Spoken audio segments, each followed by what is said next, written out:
companies estimate the cost of SOC 2, they budget for audit fees, consultants, and tooling. What they miss is engineering time.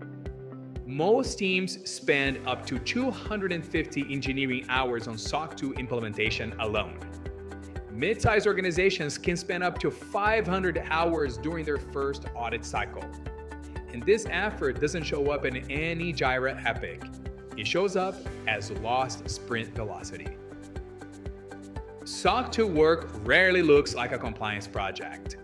It looks like dozens of small interruptions are scattered across the engineering org. It falls into 4 categories. First, the pre-audit scramble. 2 to 4 weeks before the audit, teams pause sprint work to gather evidence and confirm that controls are running. Evidence preparation alone can take 40 to 80 hours across the team. Second, the in-between work. This is the gap between having policies and controls and actually proving they operate. Validating access review logs, confirming encryption settings, matching infrastructure changes to control documentation. None of it is complex.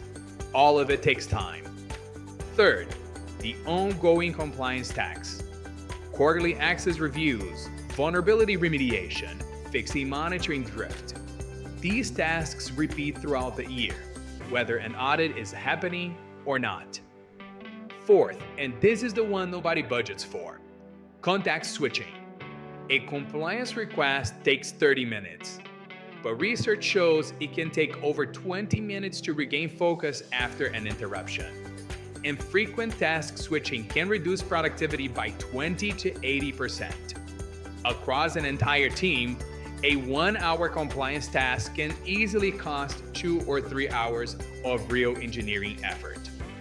That is where SOC 2 hours quietly disappear. Organizations that control SOC 2 engineering costs treat compliance as an operational system, not an annual project. 3 things make the difference.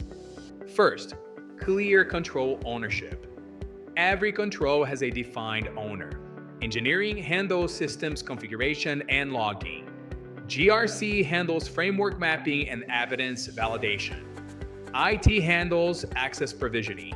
When ownership is clear, the Slack chaos that arises during evidence collection disappears. Second, define automation boundaries. Not everything can be automated, but the predictable work should be. Infrastructure evidence collection, configuration monitoring, and security control status. Automating those tasks eliminates the repeated manual exports and screenshot work that consume the most hours.